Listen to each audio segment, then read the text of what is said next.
Hey guys, welcome back to Delf Stack, and today I'll be showing you how to remove a Google account from Brave browser. So guys, today I'll be showing you two ways.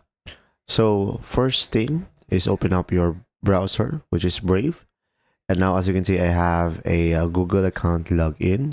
So if I want to log out this specific profile, I could just simply go for the profile icon on the top right corner, and from here I should be able to have an option sign out.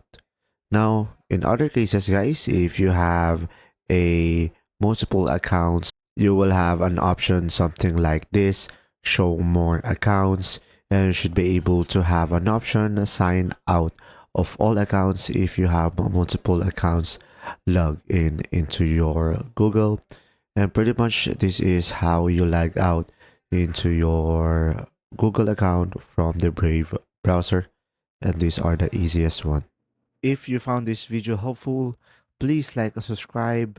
And if you have any questions, just simply go ahead and comment down below, and we will do our best to answer them all.